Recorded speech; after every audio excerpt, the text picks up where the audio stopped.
November ಕ್ರಾಂತಿ ರಾಜ್ಯ ಕಾಂಗ್ರೆಸ್ನಲ್ಲೀಗ ಇದೊಂದೇ ಮಾತು ಚರ್ಚೆ. ಹೌದು, ನವೆಂಬರ್ ಅಂತ್ಯಕ್ಕೆ ರಾಜ್ಯ ಕಾಂಗ್ರೆಸ್ನಲ್ಲಿ ಅಧಿಕಾರ ಹಂಚಿಕೆಯಾಗುತ್ತೆ ಅನ್ನೋ ಮಾತು ಜೋರಾಗ್ತಾ ಇದೆ. ಆದರೆ ಸಿಎಂ ಸಿದ್ದರಾಮಯ್ಯ ಬಣ ಮಾತ್ರ ತಂತ್ರಗಾರಿಕೆ ಮೇಲೆ ತಂತ್ರ ಹೆಣೆದು ದಾಳದ ಮೇಲೆ ದಾಳ ಉರುಳಿಸ್ತಾ ಇದ್ರೆ, ಡಿಸಿಎಂ ಡಿಕೆಶಿ ಮಾತ್ರ ತಮ್ಮ ಪ್ರಯತ್ನ ಮುಂದುವರಿಸಿರುವುದಕ್ಕೆ ವಿಪಕ್ಷಗಳು ವಾಗ್ವಾದಕ್ಕೆ ಇಳಿದಿವೆ.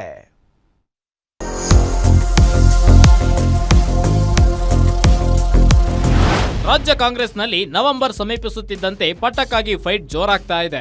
ಹೈಕಮಾಂಡ್ ಮಟ್ಟದಲ್ಲಿ ನಡೆದಿದೆ ಎನ್ನಲಾಗ್ತಾ ಇರುವ ಅಧಿಕಾರ ಹಂಚಿಕೆ ಒಪ್ಪಂದದ ಪ್ರಕಾರ ಸಿಎಂ ಸ್ಥಾನ ಕೊಡಿಸಿ ಅಂತ ಡಿಸಿಎಂ ಡಿಕೆಶಿ ದೆಹಲಿ ಯಾತ್ರೆ ಮಾಡ್ತಿದ್ದಾರೆ.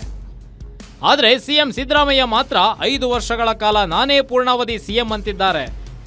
ಮೊನ್ನೆಯಷ್ಟೇ ಸಚಿವ ಸತೀಶ್ ಜಾರಕಿಹೊಳಿ ಸಿದ್ದರಾಮಯ್ಯರ ಉತ್ತರಾಧಿಕಾರಿ ಎಂದಿದ್ದ ಸಿದ್ದು ಪುತ್ರ ಯತೀಂದ್ರ ಇದೀಗ ಹೊಸದೊಂದು ದಾಳ ಉರುಳಿಸಿದ್ದಾರೆ. ರಾಜ್ಯಕ್ಕೆ ಸಿದ್ದರಾಮಯ್ಯ ಸಿಎಂ ಆಗಿರುವುದು ಅನಿವಾರ್ಯ, ಯಾರೇ ಸಿಎಂ ಆಗಬೇಕಾದ್ರೂ ಹೈಕಮಾಂಡ್ ಒಪ್ಪಿಗೆ ಬೇಕೆಂದು ಮೈಸೂರಲ್ಲಿ ಎಂಎಲ್ಸಿ ಡಾಕ್ಟರ್ ಯತೀಂದ್ರ ಹೊಸ ಬಾಂಬ್ ಸಿಡಿಸಿದ್ದಾರೆ. ಇದು ಕಾಂಗ್ರೆಸ್ನಲ್ಲಿ ಮತ್ತಷ್ಟು ಕಿಚ್ಚು ಹೊತ್ತಿಸಿದೆ. ಅಫ್ಕೋರ್ಸ್ ಯಾರೇ ಸಿಎಂ ಪೋಸ್ಟ್ ಮುಂದುವರಿಬೇಕು ಅಂತಂದ್ರೆ ಅದು ಹೈಕಮಾಂಡ್ ಅವರು ತೀರ್ಮಾನಿಸಬೇಕು. ಸೊ ಅದನ್ನೇ ಹೇಳಿದಾರಪ್ಪ. ನನಗೆ ಗೊತ್ತಿರೋ ಹಾಗೆ ಪಕ್ಷದಲ್ಲಂತೂ ಸಿಎಂ ಬದಲಾವಣೆ ಬಗ್ಗೆ ಚರ್ಚೆ ಮಾಡಿಲ್ಲ, ಅಥವಾ ನಮ್ಮ ತಂದೆಯವ್ರಿಗಾಗಲಿ ಅಥವಾ ಬೇರೆ ಲೀಡರ್ಗಳಿಗಾಗಲಿ ಸೂಚನೆ ಕೊಟ್ಟಿಲ್ಲ, ನನಗೆ ಗೊತ್ತಿರೋ ಮಾಹಿತಿ. ಸೊ ಹಾಗಾಗಿ ಸದ್ಯದಲ್ಲಿ ಸಿಎಂ ಬದಲಾವಣೆ ಆಗಲ್ಲ ಅನ್ನೋದು ನನ್ನ ನಂಬಿಕೆ. ಸೊ ಅದನ್ನೇ ನನಗೆ ಗೊತ್ತಿರೋ ವಿಚಾರ ಅಷ್ಟೇ. ನಾನು ನಿಮಗೆ ಅಫ್ಕೋರ್ಸ್ ಅದು ಬಹಳಷ್ಟು ಕಾಂಗ್ರೆಸ್ ಪಕ್ಷದ ನಾಯಕರು ಮತ್ತು MLAಗಳ ಅಭಿಪ್ರಾಯ ಆಗಿದೆ. ಅದನ್ನೇ ನಾನು ಕೂಡ ಕಾಂಗ್ರೆಸ್ ಪಕ್ಷದಲ್ಲಿ ಬಹಳಷ್ಟು ಜನ ಅರ್ಹ ವ್ಯಕ್ತಿಗಳಿದ್ದಾರೆ ಸಿಎಂ ಆಗುವಂಥದ್ದು. ಖಂಡಿತ ಅವರು ಕೂಡ ಕ್ಲೇಮ್ ಮಾಡೇ ಮಾಡ್ತಾರೆ, ಅದನ್ನು ತಪ್ಪು ಅಂತ ಹೇಳಕ್ಕಾಗಲ್ಲ. ಸಿಎಂ ಸಿದ್ದರಾಮಯ್ಯ ಪರವಾಗಿ ಸಚಿವರಾದ Satish Jarkiholi, doctor G Parameshwar, HC Mahadevappa, KH Muniyappa ಬೆನ್ನಿಗೆ ನಿಂತು ಪವರ್ ಶೇರಿಂಗ್ ಮಾತೇ ಇಲ್ಲ ಅನ್ನೋ ಮೂಲಕ ಡಿಕೆಶಿಗೆ ಟಾಂಗ್ ಕೊಡ್ತಿದ್ದಾರೆ. ಈ ಕುರಿತು ಪ್ರತಿಕ್ರಿಯೆ ನೀಡಿರುವ ಪರಮೇಶ್ವರ್, ನಾವು CLP ನಾಯಕರ ಆಯ್ಕೆ ಮಾಡಿದಾಗ ಎಲ್ಲಾ ಶಾಸಕರನ್ನು ಕರೆದು ಆಯ್ಕೆ ಮಾಡಿದ್ರು. ನಮಗೇನು ಯಾವುದೇ ದೃಷ್ಟಿಯಿಂದ 2.5 ವರ್ಷಕ್ಕೆ ಮಾತ್ರ ಸಿಎಂ ಅಂತ ಹೇಳಿರಲಿಲ್ಲ. ನಮ್ಮ ದೃಷ್ಟಿಯಲ್ಲಿ ಸಿದ್ದರಾಮಯ್ಯ 5 ವರ್ಷ ಸಿಎಂ ಅಂತ ಮಾಡಿದ್ದೇವೆ. ಅದರ ಮೇಲೆ ಹೈಕಮಾಂಡ್ ಏನ್ ತೀರ್ಮಾನ ಮಾಡುತ್ತದೆಯೋ ಒಪ್ಕೊಳ್ತೇವೆ ಎಂದಿದ್ದಾರೆ. ಇತ್ತ ಸಚಿವ ಸತೀಶ್ ಜಾರಕಿಹೊಳಿ, ಸಿದ್ದರಾಮಯ್ಯ ನೇತೃತ್ವ ನಮಗೆ ಅವಶ್ಯಕತೆ ಇದೆ ಅನ್ನೋ ಮೂಲಕ ಸಿದ್ದರಾಮಯ್ಯ ಪರವಾಗಿ ಬ್ಯಾಟ್ ಬೀಸ್ತಿದ್ದಾರೆ. ಹಿಂದೆ ಹೈಕಮಾಂಡ್ನವರು ಯಾವ ಬೇರೆ ಕಾರಣಕ್ಕಾಗಿ ಸ್ವಲ್ಪ ಸ್ಥಗಿತ ಮಾಡಿ ಅಂತ ಹೇಳಿದರು. ಅದನ್ನು ನಾವು ಕೂಡ ಆಯಿತು ಅಂತೇಳಿ ಒಪ್ಕೊಂಡಿದ್ದು. ಈ ಮುಂದಿನ ದಿನದಲ್ಲಿ ಮಾಡ್ತೀವಿ. ಪಕ್ಷದ ಹಿತದೃಷ್ಟಿಯಿಂದ ಪಕ್ಷಕ್ಕೆ, ಕಾಂಗ್ರೆಸ್ ಪಕ್ಷಕ್ಕೆ ದಲಿತ ಸಮುದಾಯ ಯಾವತ್ತೂ ಕೂಡ ಕಾಂಗ್ರೆಸ್ ಪಕ್ಷದ ಜೊತೆಯಲ್ಲಿರುತ್ತೆ.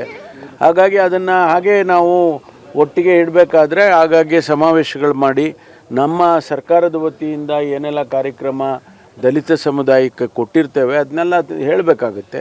ಆಮೇಲೆ ಮುಂದಿನ ಭರವಸೆಗಳನ್ನು ಕೂಡ ಅವ್ರೇನು ಕೇಳ್ತಾರೆ ಅದಕ್ಕೆಲ್ಲ ಕೊಡಬೇಕಾಗುತ್ತೆ. ಅದನ್ನು ಮಾಡ್ತೀವಿ. ಇನ್ನು ಹೇಳಲ್ಲ, CM ಅವರು ಹೇಳಿದ್ದಾರೆ. ಈಗ 2ನೇ 3ನೇ ಸಾರಿ ಹೇಳೋದು ಅವರು. ಸೊ ಅದ್ರ ಹೇಳಿದ ಮ್ಯಾಗ ಮತ್ತೆ ನಾವು ಅದಕ್ಕೆ ಎಂಡರ್ಸ್ ಮಾಡೋದು ಅವಶ್ಯಕತೆ ಇಲ್ಲ. ಅವರು ಹೇಳಿದ್ದಾರೆ 5 ವರ್ಷ ಇರ್ತೀವಿ ಅಂತ. ಅದ್ರ ಬಗ್ಗೆ CM ಹೇಳಿದ್ಮ್ಯಾಗ ನಾವು ಹೇಳೋದು ಅವಶ್ಯಕತೆ ಇಲ್ಲ. ಇನ್ನು ಅವರೇ ಹೇಳಬೇಕು. CM ಅವ್ರು ಹೇಳಿದ್ಮ್ಯಾಗ ಇನ್ನೇನು ನಾವು ಹೇಳೋಕ್ಕಾಗಲ್ಲ. ನಿನ್ನೆ ಹೇಳಿದ್ದಾರೆ. ರಾಜ್ಯ ಕಾಂಗ್ರೆಸ್ನಲ್ಲಿ ಅಧಿಕಾರ ಹಂಚಿಕೆ ವಿಚಾರಕ್ಕೆ ಸಿಎಂ ಡಿಸಿಎಂ ಬಣದ ಮಧ್ಯೆ ಫೈಟ್ ಜೋರಾಗುತ್ತಿದ್ದಂತೆ ವಿಪಕ್ಷಗಳು ವಾಗ್ದಾಳಿಗೆ ಇಳಿದಿವೆ. ರಾಜ್ಯದ ಅಭಿವೃದ್ಧಿ ಸಮಸ್ಯೆಗಳ ಬಗ್ಗೆ ಚರ್ಚೆ ಮಾಡದೆ ಅಧಿಕಾರಕ್ಕಾಗಿ ಕಚ್ಚಾಟಕ್ಕೆ ಇಳಿದಿದ್ದಾರೆಂದು ಬಿಜೆಪಿ ನಾಯಕರು ಸರ್ಕಾರದ ವಿರುದ್ಧ ವಾಗ್ದಾಳಿ ನಡೆಸಿದ್ದಾರೆ. ಬಿಜೆಪಿ ರಾಜ್ಯಾಧ್ಯಕ್ಷ BY ವಿಜಯೇಂದ್ರ, ರೈತರ ಕಷ್ಟಕ್ಕೆ ಸ್ಪಂದನೆ ನೀಡಲಾಗದ ಸರ್ಕಾರ ಸತ್ತಂತಾಗಿದೆ, ಶಾಸಕರು ಅನುದಾನಕ್ಕೆ ಪರದಾಡ್ತಿದ್ದಾರೆ. ನವೆಂಬರ್ ಕ್ರಾಂತಿ ಬಿಜೆಪಿಯಲ್ಲಿ ಅಲ್ಲ, ರಾಜ್ಯದ ಜನತೆಗೆ ಕಾಂಗ್ರೆಸ್ ಕಚ್ಚಾಟದಿಂದ ಸರ್ಕಾರದ ಮೇಲೆ ವಿಶ್ವಾಸ ಇಲ್ಲ. ಸಿಎಂ ನಾನೇ 5 ವರ್ಷ ಅಂತ ಹೇಳ್ಕೊಂಡು ತಿರುಗಾಡೋ ಪರಿಸ್ಥಿತಿ ಬಂದಿದೆ. ಹಾಗಾಗಿ 50 ಕೋಟಿ ಅನುದಾನ ಕೊಡ್ತೇನೆ ಅಂತ ಮೂಗಿಗೆ ತುಪ್ಪ ಸವರೋ ಕೆಲಸವಾಗ್ತಿದೆ ಎಂದು ವಾಗ್ದಾಳಿ ನಡೆಸಿದ್ದಾರೆ. ಈ ರಾಜ್ಯದ ರೈತರ ಪರವಾಗಿ ಬದುಕಿದ್ದು ಕೂಡ ಸತ್ತಂತಾಗಿದೆ ಸರ್ಕಾರ. ಯಾವುದೇ ಅಭಿವೃದ್ಧಿ ಕೆಲಸ ಆಗ್ತಾ ಇಲ್ಲ. MLAಗಳು ಪರದಾಡ್ತಾ ಇದ್ದಾರೆ, ಶಾಸಕರು ಪರದಾಡ್ತಾ ಇದ್ದಾರೆ. ಇದ್ರ ಬಗ್ಗೆ ನವೆಂಬರ್ ಕ್ರಾಂತಿ ಬಿಜೆಪಿಯವರೆಲ್ಲ ಹೇಳಿರ್ತಕ್ಕಂಥದ್ದು. ಆಡಳಿತ ಪಕ್ಷದ ಶಾಸಕರು, ಸಚಿವರುಗಳೇ ಹೇಳಿಕೆಯನ್ನು ಕೊಟ್ಟಿರ್ತಕ್ಕಂಥದ್ದು.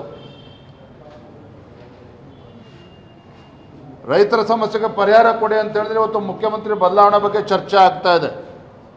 ಒಟ್ಟಾರೆಯಾಗಿ ಇವತ್ತು ರಾಜ್ಯದ ಜನತೆಗೆ ಈ ಕಾಂಗ್ರೆಸ್ ಸರ್ಕಾರದ ಕಚ್ಚಾಟದಿಂದ ಈ ಸರ್ಕಾರದ ಬಗ್ಗೆ ವಿಶ್ವಾಸ ಇವತ್ತು ಇಲ್ಲದೆ ಇರತಕ್ಕಂಥದ್ದು.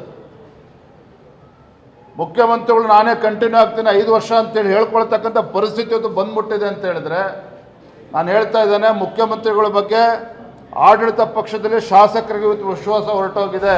ನವೆಂಬರ್ ತಿಂಗಳು ಸಮೀಪಿಸುತ್ತಿದ್ದಂತೆ ಸಿಎಂ ಸ್ಥಾನಕ್ಕೆ ರಾಜ್ಯ ಕಾಂಗ್ರೆಸ್ನಲ್ಲಿ ಫೈಟ್ ಶುರುವಾಗಿದ್ದಂತೂ ಸುಳ್ಳಲ್ಲ. ಆದರೆ ಹೈಕಮಾಂಡ್ ನಾಯಕರು ಮಾತ್ರ ಅಧಿಕಾರ ಹಂಚಿಕೆ ಬಗ್ಗೆ ಸ್ಪಷ್ಟನೆ ನೀಡದಿರೋದ್ರಿಂದ ಪಟ್ಟಕ್ಕಾಗಿ ಫೈಟ್ ಜೋರಾಗಿದೆ. ಹೀಗಾಗಿ ನವೆಂಬರ್ ತಿಂಗಳಿನಲ್ಲಿ ಪವರ್ ಶೇರಿಂಗ್ ಆಗುತ್ತೋ ಇಲ್ವೋ ಅನ್ನೋದೇ ಇದೀಗ ರಾಜ್ಯ ಕಾಂಗ್ರೆಸ್ನಲ್ಲಿ ಹಾಟ್ ಟಾಪಿಕ್ ಆಗಿರೋದು ಮಾತ್ರ ಸುಳ್ಳಲ್ಲ. ವೀರೇಶ್ ದಾನಿ, ಪೊಲಿಟಿಕಲ್ ಬ್ಯೂರೋ, ಗ್ಯಾರಂಟಿ ನ್ಯೂಸ್.